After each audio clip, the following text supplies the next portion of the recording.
And the rib which the Lord had taken from man, made he a woman and brought her unto me.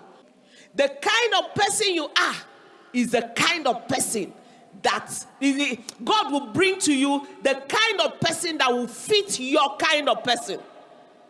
So if you are a cankerous, troublesome, quarrelsome lady, God will bring you a man that will help to teach you to keep your mouth shut. But the sooner you adjust yourself and become a lady whose lips is filled with grace, a lady whose life is filled with character and dignity, God will bring you a gentleman that will help you to become the very best that God wants you to be.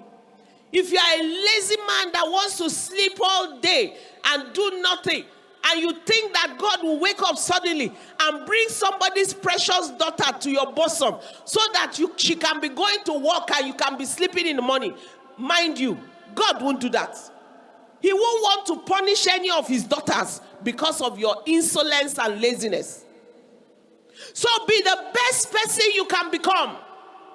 Be the most agile, the most intense, the most aggressive, in pursuit of your visions and your aspirations and your God-given callings and assignments. Be a person on the move, and God will bring into your life somebody who will equally help you to be a mover and a shaker in your generation. If we are looking at becoming burning and shining lights for Jesus, what does it take to shine? What disciplines do we need to apply to our lives in order to shine? We can't live life at random and expect to arrive at stardom. You need to be a man, a woman who is given to intense progress planning daily, and then pursuit of that intense progress planning so that you can arrive at an impeccable and outstanding life and a shining destiny. And so, provide the material. When I got married, I was reading this passage and I got an understanding. Look at what happened. God went and took from Adam, from the rib, and that rib which God took it from Adam and went to a corner and started to walk with that rib.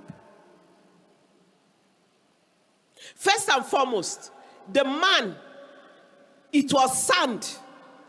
It's not something that is very exciting or interesting. It gets you dirty. It's just sand. So out of the earth, the clay, the sand, God molded man and stood him. Bam. Is there anybody here with his wife? So out of the earth, God now molded and then made this man and then stood him. Then from this man's rib, while he put him to sleep, he now took out of the rib and took the rib to one corner and started molding from the rib.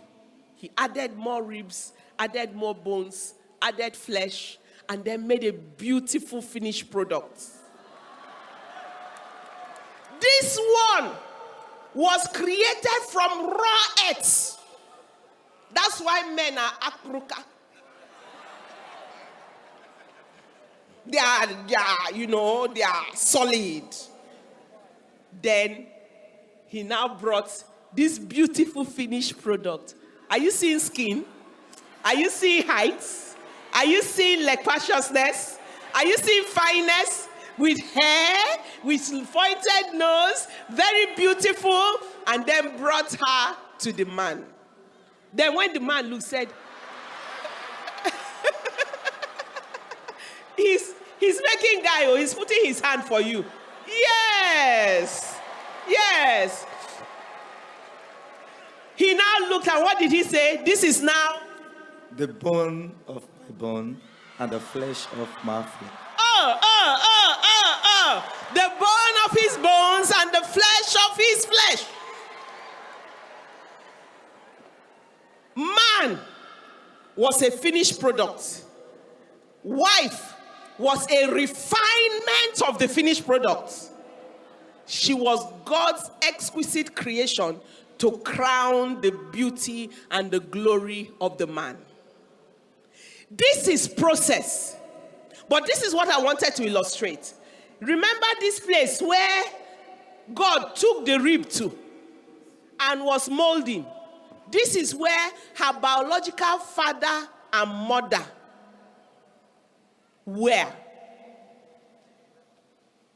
When God finished in her biological father and mother's house, they taught her how to cook, they taught her how to wash, they taught her how to go to school, they taught her how to take care of a home, they taught her everything she needs to do, and then God brought her. And one day the man was walking in church and his eye just turned. He just saw something. Said, that's the one. She is the very what? The very one. And so God brought her. Now this is what I want you to understand. You are originally from this bone. Is anybody listening to me? The lady is originally from this bone. So when I got married, I made up my mind that my husband's mother is my actual mother. And where I grew up with my darling biological mother and father is my preparatory ground. Is where God prepared me.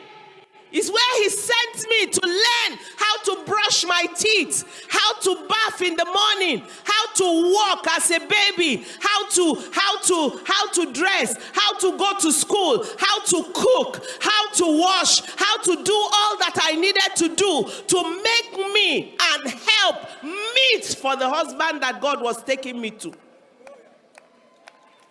Is anybody listening to that? If you can catch this revelation, you will not have problem with mother-in-law and father-in-law and brother-in-law and anything in-law. The reason why many of us have quarrels with our brother-in-law and father-in-law and mother-in-law is because you don't have an understanding that that is where your origin is as a woman. That is where God started you out from. So the process is, as a man, you understand that this is bone of your bone and flesh of your flesh. So we said you came originally from your husband's rib, from the womb that also battered him was where you came from. And so when you have this understanding, any challenge of in-law wahala is not expected to exist in your life. And you can now exist with great joy. And we said that point was started by saying you should provide the material that God is to use to create the person that you are to marry. And so the kind of person you are determines the kind of person that God will associate you with.